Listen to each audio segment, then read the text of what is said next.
I'm Richard Hewitt, and I'm calling to order the Albemarle County Police Department Citizens Advisory Committee. And today is the 10th and of May 2022. I have a little housekeeping to do, which is to read the COVID protocol statement. So let me proceed with that. This meeting is being held pursuant to and in compliance with the ordinance number 20-A14. The ordinance is to ensure continuity of government during the COVID-19 pandemic. The members who are electronically present at this meeting are, and I will read your name and say present, Brian Williams. Present. Maureen Dean. Present. Tanishka Cruz. Present. John Springett.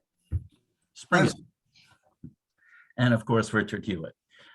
The opportunity for public access and participation in the electronic meetings are posted in the Albemarle County website calendar at www.albemarle.org and at www.publicinput.com/PDCAC. Okay, well, now that housekeeping is done, we also have to appoint a chair and a vice chair. Do we have a motion for a chair? I'd like to move from Richard Hewitt, serve as chair. Okay, do we have a second? I'd like to second that. Okay, and all in favor? Aye. Aye. All opposed?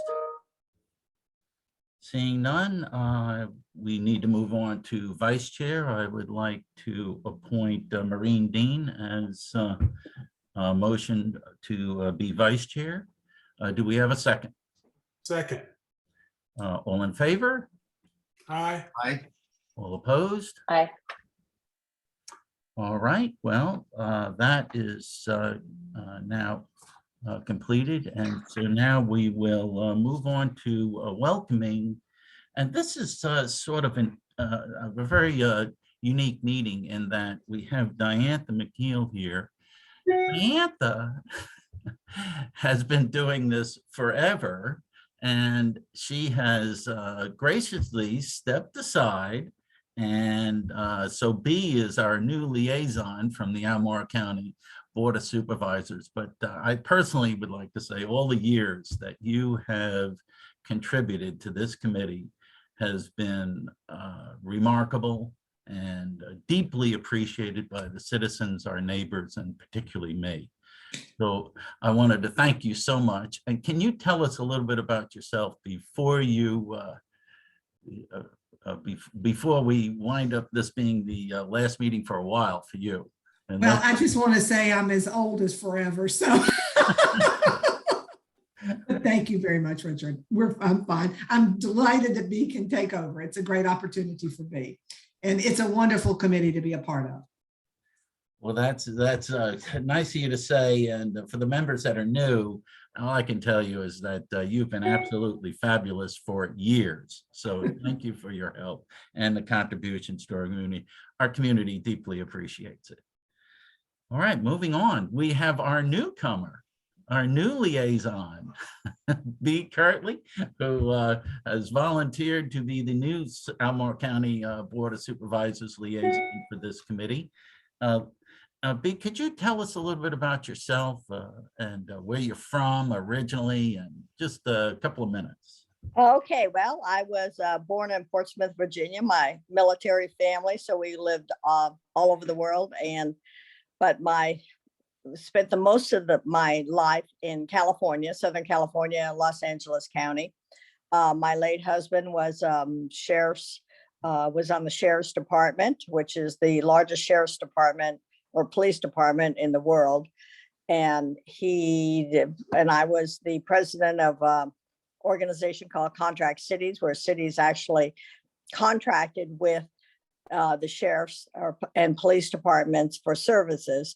So I'm very familiar through my husband and through being president of that organization with how the various police departments work. my professional, I was also on the city council for 20 years in Bradbury, California, a small city. But my professionally, I was an educator. I was a teacher, principal, director in charge of 24 elementary schools when I retired, and been just active in the community and loving it. And I'm very happy to be here. And I'm very, very pro the police department, the fire department, the services we have. They put their life on the line every day for us, and that is very much appreciated. That's it. Well, thank you so much for volunteering to be the liaison for this committee. Moving on, of course, now we have a new police chief. So, of course, Sean Reeves. Sean, what can you tell us about yourself, how long you've been here, and just give us a minute or two of so we can get at least a little bit of understanding. You're married, as I know, because I've seen your beautiful family. So tell us a little bit about yourself. Hey, good morning, Richard. Thank you for the introduction, and thank you to Ms. Cruz and Ms. Dean. It's good to see y'all here for the first time, new additions to the CAC and or CPC. And thank you, Supervisor McKeel, for your partnerships, the work you've done for the CPC, and welcome to Supervisor Kirtley, Lepisso Kirtley, and look forward to working with you in the future. As for me, born and raised in Houston, Texas, and I've been with the Albemarle County Police Department for the past 20 plus years, 21, 22 years, lost count there for a minute.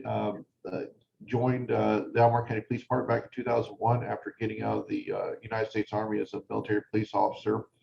Pre 9/11 and post 9/11, I was called back to active duty status in support of Operation Enduring Freedom and Iraqi Freedom, where I had the opportunity to travel around the world, and came back. Albemarle County was fortunate enough to hold my job while I was deployed, and came back here, worked my way up through the ranks to be the first chief of police to be promoted all the way from patrol officer through detective to supervisor to chief. So that is an honor I don't take lightly, and my goal is to pay it forward and start developing next generation's leader within the police department.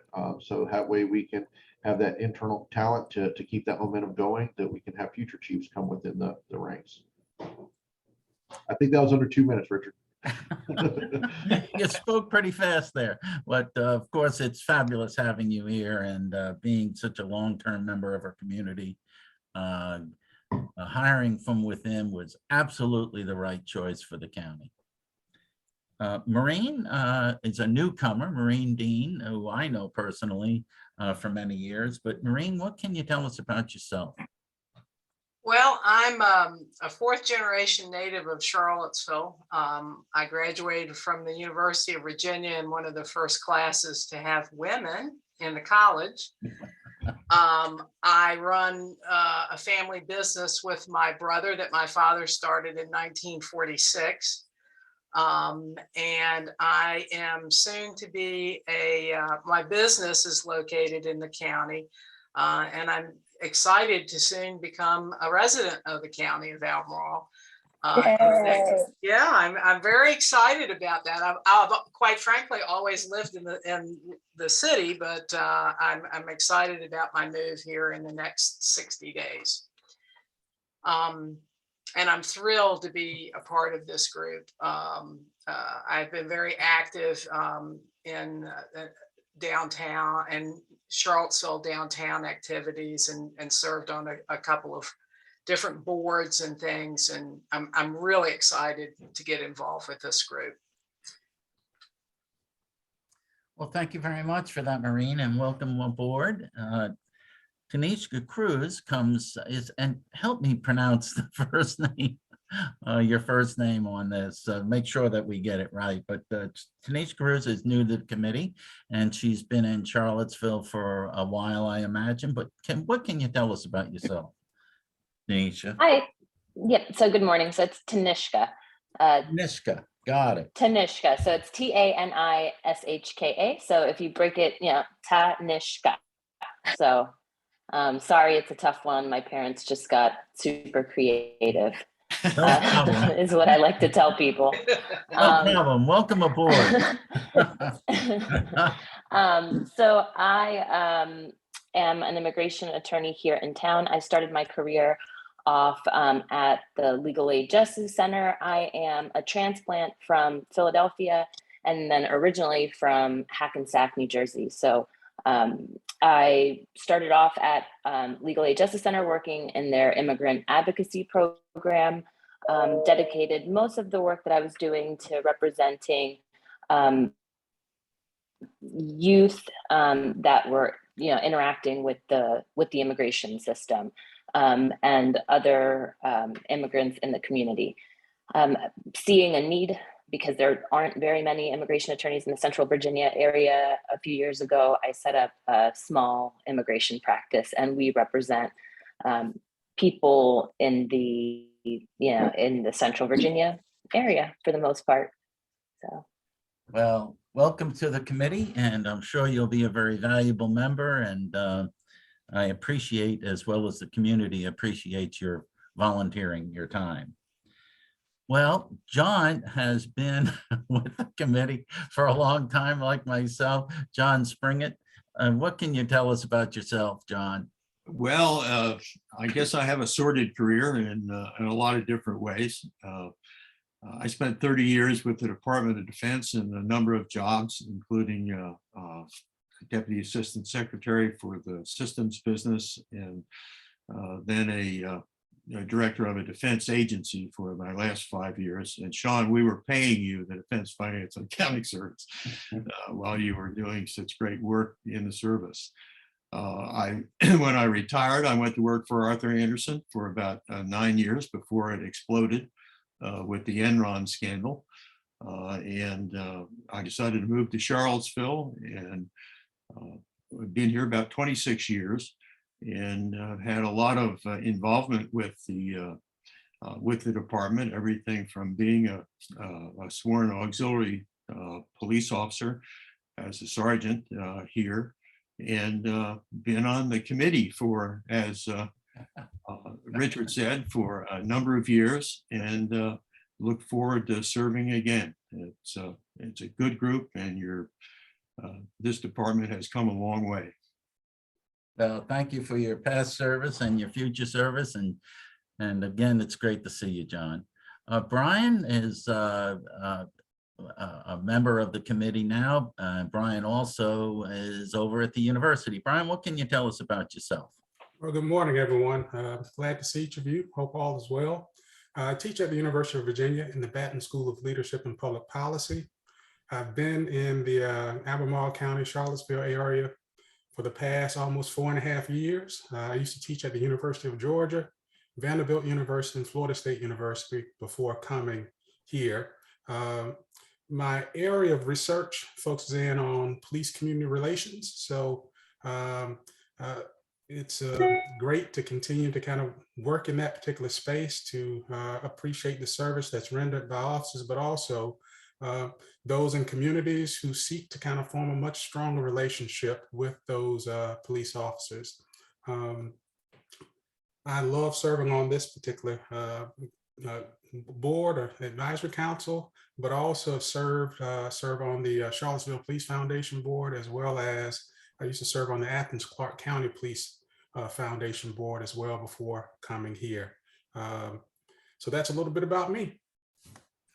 Well, it's good to see you again, Brian, and thank you for your continued volunteer work here. My name's Richard Hewitt. I'm a 40-year member of Charlottesville's community, and I have 2 children, Caitlin, who just had a baby, and so I'm a granddad now.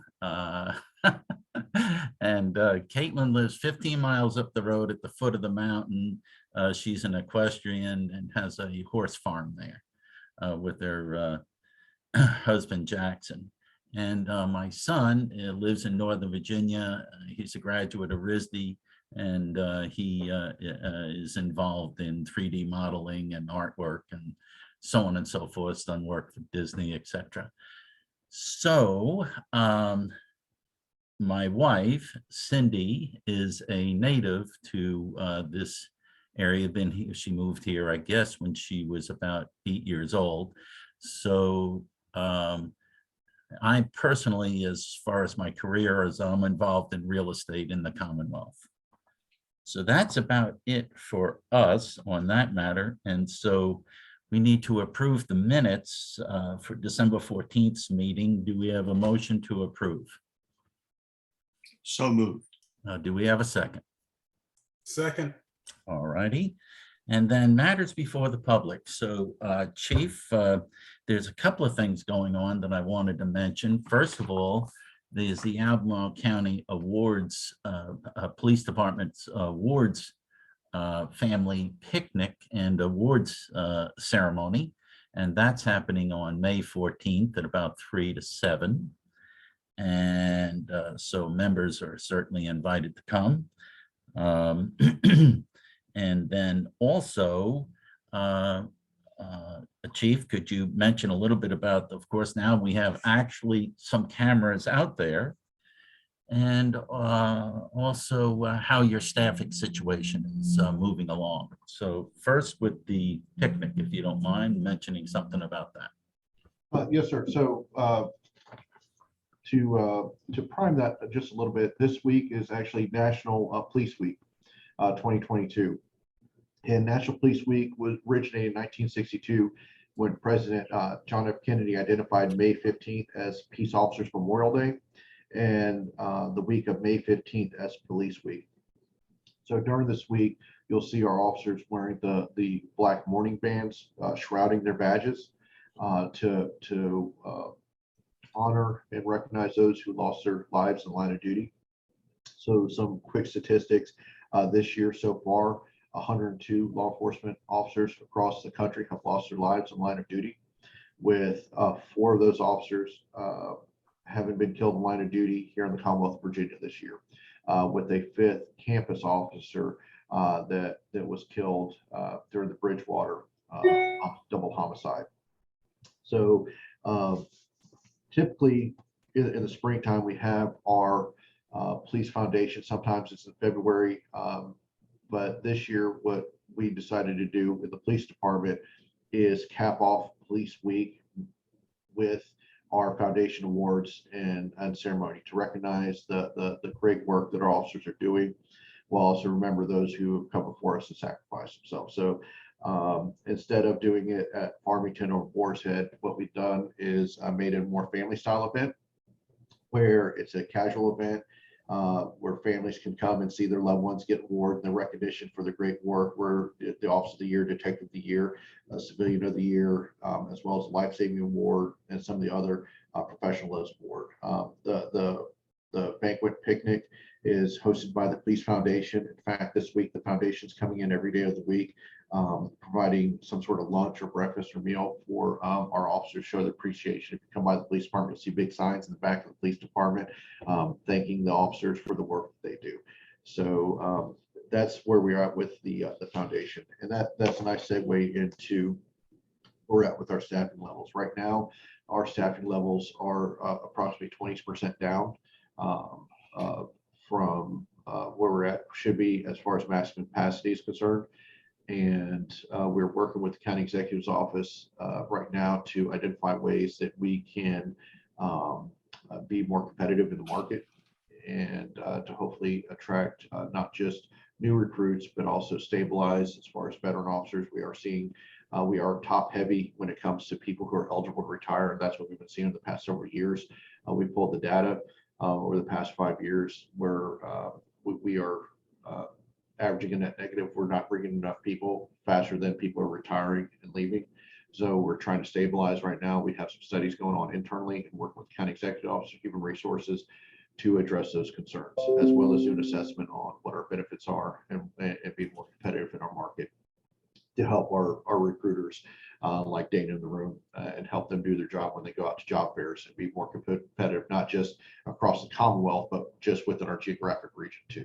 So we're excited that the county executive's office is on board and supporting us, as well as human resources is supporting this endeavor. Are other police departments in the area also experiencing these kind of shortages? From what I've seen, yes, sir. It's not just within this area, it's all across the Commonwealth. If you look at some of the data that's out there, Virginia State Police, it's, I believe, as of yesterday, was down like 380 troopers, and other jurisdictions are down hundreds of troopers or hundreds of officers. So it just depends on where you're at. So what you're seeing now is law enforcement as a profession is trying to recruit and attract the same people and the same candidates to come to this job, and the people coming on board are doing analysis of what benefits and what's attractive about certain jurisdictions. So it's not just about pay, it's also about the culture and what is it that's about your police department that's unique that wants to attract people. I can say that this past week or this past 2 weeks, I've had several conditional offers for new hires to come on board. So we have people coming on board. It's a good thing that they're coming on board, and we're sending them to the academy in July. The only problem is once they go to the academy in July for onboarding, they're not going to be actually on their own until sometime next spring. So you have all these months of training and retention and or the training recruitment, and by the time they get off their field training and they're out in the street on their own, it's almost an incomplete year by the time we're bringing them on board. So so we're trying to course correct and get us to where we need to be and stabilize. So we still have some people that are interested in working here, which is good. Tell us about body cameras. That's been on the agenda for quite some time, and now actually we have a few. So tell us about that. Yes, sir. That is something that's been long overdue. And Captain Kevin Miller, for those of you who know him, he took the lead on that. That was a project that I was able to initiate when I was Deputy Chief of Police. It was one of my priorities to get body cameras up and running because of the community events I've gone to, and not just the critical events, but also the community meetings and town halls I went to as Deputy Chief of Police, where people were asking where we're at with body cameras. So that was my number one priority. We were able to secure some grant funds to help offset some of the costs for body cameras. And shortly after I became the chief, within that first month, I was on March 1st when I was sworn in. So at the end of March is when we started rolling out body cameras to all of our patrol officers. And that is something that the officers wanted, was body cameras, that extra digital witness, and they're complementary to the in-car cameras that we have currently within our vehicles. So I'm excited to say that finally we do have body cameras for our line level officers, and that is just one step in modernizing our police department, because that's something that's gravitating with our officers right now, as well as recruits coming on board, is that they want us to have a more modern police department. That's actually an attractive recruitment tool, utilizing technologies and modern technologies in the way we conduct business.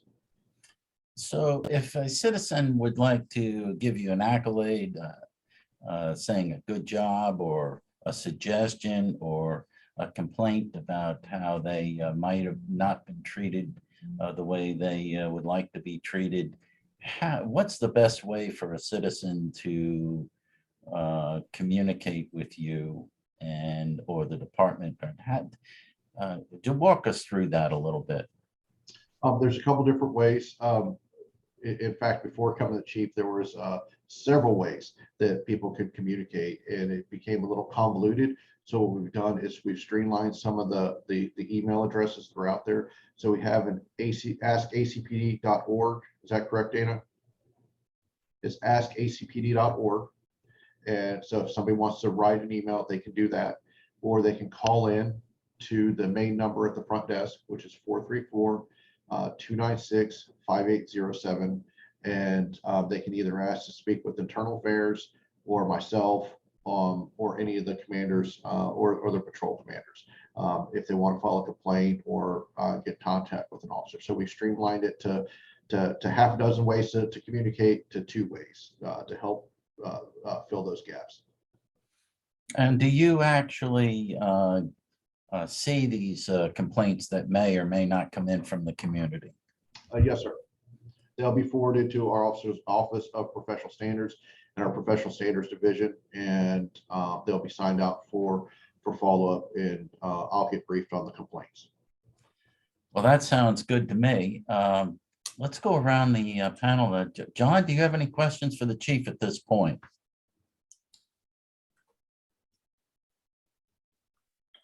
Well, the shortage of personnel is, how are you trying to adjust the patrol staff to be able to meet that? Have you had any difficulty doing that?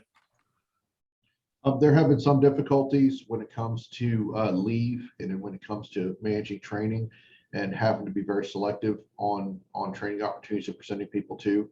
It's not the first time we've been in this situation before where we've had to put a halt on training in order to staff the streets. Right now, we are doing hirebacks and callbacks. And but as you know, John, there's only so many times you can do that before officers start feeling burnout. Absolutely. So that's why we're trying to address the public safety pay scale as well, not just look at the recruitment part, but the retention part as well. And that's the benefit of public safety pay scale, is when we're attracting certified officers that can get on the street sooner rather than later, that they can look at that pay scale and see exactly where they transition into. So we're looking at it at a holistic approach, but like I said earlier on, it's not just pay, because there are other jurisdictions out there that are paying very high, but they're having the same struggle with recruitment. Some of it is the community that we live in, some of it is the culture of the police department and the culture of the area that we live in too, that's attractive. So all those things weighed equally makes this a attractive area, or we're trying to make it more attractive for people to come work here.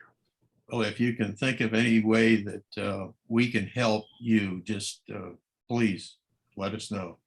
Thank you for that. Maureen, do you have any question at this point for the chief?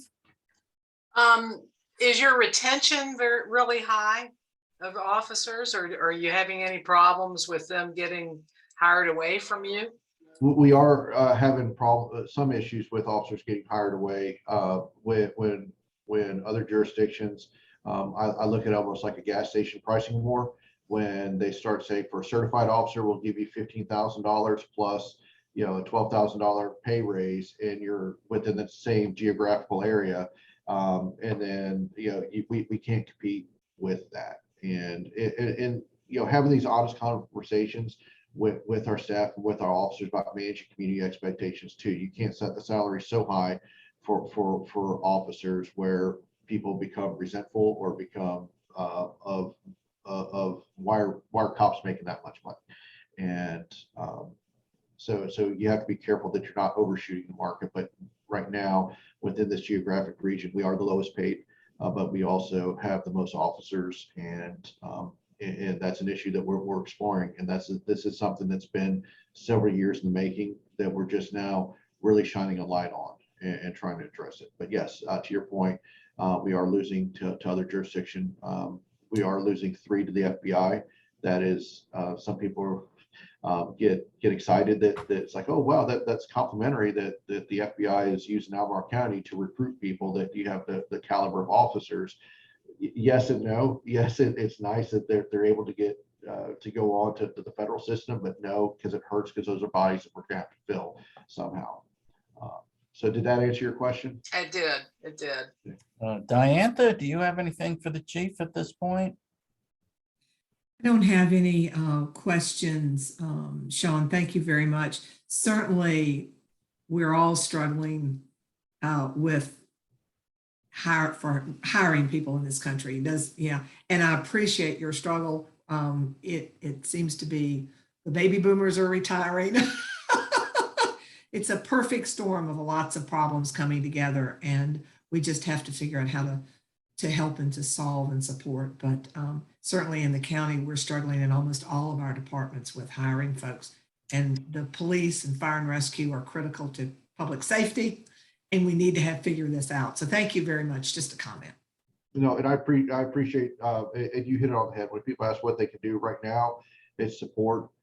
Is what we need, support and understanding. And also to John's point too, if there are ideas out there that we're missing and we're not seeing, we are open to ideas. It's like, have you considered X, or have you considered Y? And that's how we're really going to pull through with support from our community. B, do you have anything for the chief? I believe you're, Okay, I'm unmuted. I know okay, that there this you go. I know that this is a nationwide problem because of everything that's been happening, and not just in the police force, fire department, all the other departments. So I'm not sure what the solution is. It does bother me that other agencies pick off our recruits, our officers. Maybe we can do the same. I don't know if that's good, but I think you're doing a great job. I think we do have a good reputation. Like to see that continue and enhanced. I think that it means a lot to people when you do have a well-run police department that people then want to join and stay in the community. So I think that's a plus for us, frankly, with your leadership and Chief Ron Lance's leadership, that we are an attractive police department to be a part of. I like the idea of the body cameras, anything we can do to modernize that sets us up a little bit differently than other agencies, I think is always a plus. So, And there are two facets that I'll touch base with Richard on down the line that really are going to set us apart is our cyber crimes lab that was developed, and then the expansion of the capabilities in our cyber crimes lab. In Central Virginia, we are the premier law enforcement agency when it comes to our cyber forensics capabilities. So that is an area that is very attractive, that has a potential to expand upon, as well as the upcoming crisis response team in our work that the police department, as well as fire rescue, that Brian is familiar with, that we are becoming leaders in this area when it comes to how we're changing the model of our mental health service. So those are just two examples of areas that we are very progressive in within the police department. I agree. I think being on our side of modernization is very important. Maybe we can work with the Defense Department here. I'm just throwing that out. You're probably already doing that, but I know they have cyberability. How is our forensics department? Yeah, that's another opportunity. We are upgrading. We're going through an systems upgrade with our actual crime scene technicians, so to speak, and we're expanding those capabilities. We also sworn now we are using civilians in that capacity, and long-term vision would be to have a premier forensics team that is all civilian. And then we have the space within the police department and having the equipment to keep up with that. Right now we have several ambitious goals, and we just need the bodies to fill. We have some of the vacancies within the department. We just need the people and the talent to fill those positions to help us grow forward. And lastly, I know I've discussed this with you before, but the use of photo speed cameras on the rural roads, would that not aid the police department in not having to send those officers sitting there alongside the road waiting to catch speeders? Would that not help a lot? So looking at technologies, that's a good example. That's something that our traffic unit is currently exploring, is the use of those cameras in conjunction with the county's current ordinance of the school zones. And we're looking at a couple different school zones and looking at the impact that will have. So that is something that's a work in progress that our traffic unit is taking the lead on. And I look forward to briefing you and this group out more about that in the future. When do you think that might be implemented? We'll have that on one of the up and coming. Okay, agendas. We're got running a Thank little you. short on time. Okay. Brian, do you have anything quick for the chief? No, not at this time. And Tanishka, do you have anything for the chief at this point? I do. Just a quick follow-up. Thank you for the information about the streamlining of the citizen complaint process. I think that's really good to streamline something like that. Is that information shared to the board on an annual basis, like from a higher level statistically, how many complaints are being received? and, any kind of follow-up information from there. Yeah, on every meeting that we have, I open up with the with a section called matters before the public, and significant complaints or concerns, the chief would then air them and bring us up to speed on what he's doing about it, etc. So that's a permanent item on our agenda. Also, Great, brings thank to you. our annual report as well, correct, Right. Dana? So that information, Tanishka, is also published in the police department's annual report. And we're looking to hopefully have that published here within the near future of last year's annual report. Okay, well, we have something very exciting coming up, and Dr. Williams, Brian, has been working on this for quite some time. What it has to do is the actual intersection and the potentials of that associated with public policing and mental health. And so Brian's got an introduction of some framework on this. And so as time goes by, he'll be bringing us up to speed on types of things that are going on with respect to implementing them. So Brian, Dr. Williams, let's hear about that intersection. Thank you so very much. If I could share my screen, I have a quick PowerPoint presentation. I'm happy to field questions afterwards. Very good.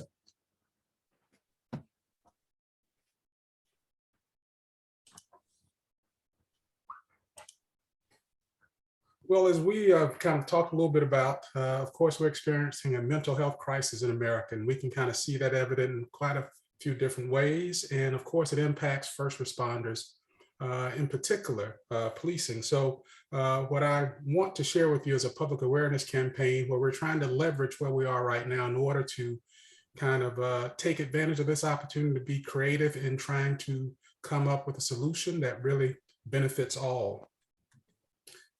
My outline is pretty brief. I'll spend a little bit framing, talk a little bit about the crisis itself, and then entertain any questions that you may have.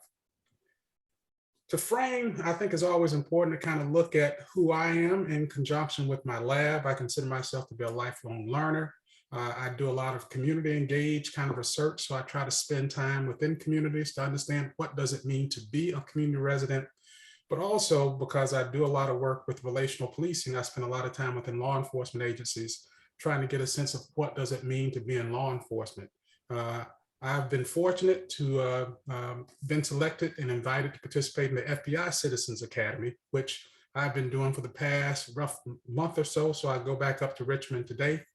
Gives me a really neat perspective to kind of complement my local understanding with the federal kind of understanding. So all of this kind of leads into the lab. I have a very small lab at UVA within the Batten School called the PEG Lab. It stands for Public Engagement and Governance, Looking, Listening, and Learning Laboratory, where we try to really kind of take advantage of this notion of co-creation and co-production, working in tandem with those within government, but also those who are served by government to kind of expand the policymaking kind of process by engaging in some conversations that bring together those who create and administer policies, but also those who live out those particular policies, either in terms of implementing them or in terms of being the recipients of those policies. Our lab kind of utilizes two kind of lenses, equity and justice, to try to understand, mitigate, and address social problems. So we take like this bifocal kind of approach too, looking at short-term, but also long-term kind of perspectives and approaches. So to set the stage, I just got a question, and this is what I try to do, is to kind of get people to kind of answer some questions. What do we see? I think we all see what? You guys sound like some of my students, not what do we see? We see a bicycle. Bicycle. Sure we do. We see a bicycle. So what is this bicycle good for? Transportation. Okay, so we'll stop there. So a bicycle, good for transportation. So that set the stage. And what I want to do now is kind of provide a synopsis of this campaign. This is something that my lab is facilitating, in partnership with the producers of Ernie and Joe Crisis Cops, which is a Emmy Award-winning HBO documentary that really tells the story of two officers in particular with the mental health unit of the San Antonio Police Department. We have been fortunate to get confirmation end of last week that New Orleans, Louisiana is now our 4th pilot site. What we're trying to do is pilot across different sites. New Orleans, of course, is quite an outlier when we look at the other 3 communities, being a very large department, a very large jurisdiction. But I don't care if it's a smaller jurisdiction like my hometown of Thomasville, Georgia, or college towns like Athens or Charlottesville, or large cities like New Orleans. This crisis is present everywhere. It affects all of us. So what we want to do is really kind of alert the public of the crisis and the complexity of it and how it impacts everyone, those in community, but especially those who serve communities who are in crisis. And I dare say that I see a kind of correlation, if you will, with the great resignation that has been described when we think about the attrition within law enforcement and other first responders with this particular crisis. I've been working with some colleagues at the University of North Carolina, Chapel Hill, at VCU, and at Ohio State University, where we've been researching some agencies in the state of North Carolina, how they've been dealing with the twin pandemics, COVID-19 and police protest. And what we're finding is quite interesting in terms of how that's impacting those police officers within those local agencies, but also a state department. What we want to do with this campaign is really to achieve this goal, to create, leverage, and catalyze a sense of shared responsibility. When we think about coming up with corrective action, we think it has to be collective action, where we need input from those from communities who are impacted, either directly or indirectly by this crisis, but also those who serve communities to kind of come up with a strategy on how to best create a framework that really provides this compassionate system of care, not only for those in communities, but also for the first responder community. That's one of the things we're finding. We need tremendous resources to kind of help mitigate or repair the damage done by serving when we think about this compassion fatigue that police officers and law enforcement and other first responders experience. It's a 3-step process with the campaign. The first is public awareness. The second is to kind of leverage public and practitioner participation. And the final one is public and practitioner engagement and collaborative action, where they work in tandem to kind of think about what works for our community, for our jurisdiction. This is a tailored approach and not one size fits all kind of approach. And that's what we're really trying to push out a bit. And what we want this to do is to spread across communities. Athens and Charlottesville are kind of interesting places to me. They serve as magnets, if you will. They're social service hubs, but that could really tax our system. And I think that's what's taking place right now from my perspective. So how do we make sure that other communities tap into the resources there to provide some kind of sense of care that might mitigate the magnet kind of effect that draws in a lot of people. So it's all about trying to facilitate a process to usher each community from a position of inactivity and apathy, ultimately to compassionate and collaborative action. I think there's so many who don't recognize what's hidden in plain sight, which is the mental health crisis. Those who see it, once you see it, you can never unsee it. And when I walk in different places, it could be the downtown mall, it could be on grounds at UVA, it could be on the corner, I see it. And there's something that I'm hoping to try to kind of alert others to see it. Within each of the 4 pilot sites, we have 2 public events. We're fortunate to have some small funds to kind of host 2 public events. We were able to host the first one in Charlottesville, Albemarle County on April 27th. It was well attended. We had over 50 attended in person and 65 to 70 who attended online. And that was quite well attended. And we were so appreciative of the Albemarle County Police Foundation and the Charlottesville Police Foundation for providing food for that particular gathering. The first one was all about educating and informing. The second one was let's discuss and deliberate a course of action. That's bringing in the public with those practitioners to kind of discuss and deliberate what's a course of action that works and resonates within each community. So the purpose, if you will, and I'm a visual type, is to create a portrait, but also a mirror.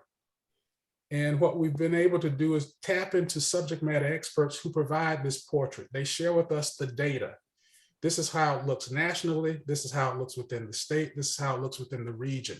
And this is how it impacts these first responder kind of organizations. And that portrait, I think, should challenge us and force us to kind of look into the mirror and to make sure that are we comfortable with what we see within our communities, with the resources that we have devoted to those in crisis, but also devoted to those who serve those who are in crisis, and how that impacts not just those first responders, but also their families. And that's one of the things we really want to kind of get this word out. And so again, just a portrait, but also a mirror. So this extrospection and introspection. And we're trying to kind of bring those two together and hopefully utilize that to kind of create a path forward. And again, being a visual person, the journey ahead when we think about this crisis is, I'm a big believer, and my lab is a big believer, of starting where people in communities are. And right now, I think across the board, you have the attentive public who's really aware of what's going on, but I think the mass public, not as aware, and because of that, somewhat apathetic. So it's all about kind of moving the needle forward towards awareness, acknowledgement of the problem, and then acting upon that problem. But we have to recognize there will be some obstacles. So this is a journey. This is a process that we want to see, but we hope communities will sustain. We recognize that we are all human. We have limited lived experiences where we might not initially see what others might see. And that might impact our perceptions. And of course, there might be some pitfalls when we think about lack of meaningful and intentional engagement. And then when we think about these issues or problems, imperfect sense making. We perceive certain things and we might not see the crisis itself, the disease itself, because of the social constructions and stigma around those who are suffering from mental illness. So this whole campaign is really all about action. I think there's an urgency of now when we see how this plays out, especially again, how it impacts not only the community, but also those who serve communities. So where do we go from here? How do we get there? I think we have to kind of think about working in tandem, where we bring together again practitioners and those who are impacted by the crisis to co-construct a brighter future. And of course, there's been great work going on within Albemarle County, within Charlottesville, about this co-construction process. The opportunity to really have an effective rollout of 988, the new mental health crisis hotline that's scheduled to be online July of this year. July 16th, I think is the date. But I always want to temper expectations. This is a work in progress. Much like 9/11, before it's fully operational and functional and effective, it will take some time. But I do believe if we work together, our community, law enforcement, with the public, we can co-create and co-design a system that's tailored and can meet the expectations of our community. So the path forward, I like the saying, if it is to be, it is up to me. So we can move forward, but we have to kind of really appreciate people, address this lack of awareness, this lack of understanding, to get to this acknowledgement that we can solve this particular problem and mitigate its effects on the community and first responders. So I want to close the curtain. Now we know we see a bicycle. We say that it's good for transportation, but I want someone to tell me, what do you see? Do you see anything different? And I'll jump to the chase. Who was it designed by? This is a bicycle that maybe only adults can ride. Maybe only male adults can ride. It's not designed for a toddler or a female. So it's all about how do we make sure we tap into the various assets within our community to help us design something that's good for all of us and not just a few of us. That's the opportunity that we have with this crisis campaign, to make sure that we design something that's not only good for those who are experiencing the disease of mental illness, but also how do we tap into those who can help design a way to address those who get impacted by the compassion fatigue for serving those in crisis. So we see this as an opportunity to bring the public and practitioners, i.e. police, together to kind of really co-design something that's really, really effective to address this problem that's oftentimes hidden in plain sight. Questions for me can always be sent to my email address here, but I'm also happy to entertain any questions that you all may have at this time. Well, Brian, I can't thank you enough. This has been wonderful. And we certainly want you back to keep us informed and updated through this journey that you're on. But we have a few minutes left, so please make it brief. John, do you have anything for Brian at this point? Well, I'll say that I did see the presentation that Brian is talking about, and it was excellent, and it provided a great opportunity to see a broad program that Brian is trying to put together, and I think that's very exciting. I would just say one thing, Richard, and for those people on the on this committee that are not aware of the crisis intervention training that is available today to our officers, is kind of a foundation in many ways to some of the work that Brian is doing at a much lower level, but it's where things really meet on the street. And possibly, Colonel, if we could present something about the crisis intervention training to the new members of the committee, I think it really provides a good stepping stone. Yes. Why don't we have that on the agenda next week, Chief, to pardon me, our next meeting, to talk a little bit about this crisis intervention training. I'll have it on the agenda for our next meeting for you to touch base and bring people up to speed on what's available to the officers at this point. Thank you. Maureen, do you have anything for Dr. Williams at this point? I just want to tell you that I'm so excited about this, having been a resident of downtown Charlottesville for 28 years and owned a business on the downtown mall. This is a huge problem for this community and very unrecognized by a lot of people. But I certainly recognize how serious it is. And when Richard first told me about this project, I was just thrilled because we need it so much. I do have one quick question though. This 988 system, what is the area that's going to utilize that when it starts? I mean, will that be throughout the state, or is that just a localized? It's a national, much like 911. Okay. But it has a local kind of flavor to it. And that's one of the things that I think has to be worked out a bit in terms of, I would envision it being somewhat different across different kind of jurisdictions to kind of tailor it a bit, but how do we make sure that we bring people to the table to help create something that fits that particular jurisdiction? I would love, I know, to kind of bridge the two comments earlier. Tom Von Hemer is great with CIT, but he also has been very instrumental in this space. So maybe in our June meeting, he might be someone that we might want to to give a quick presentation. Very good.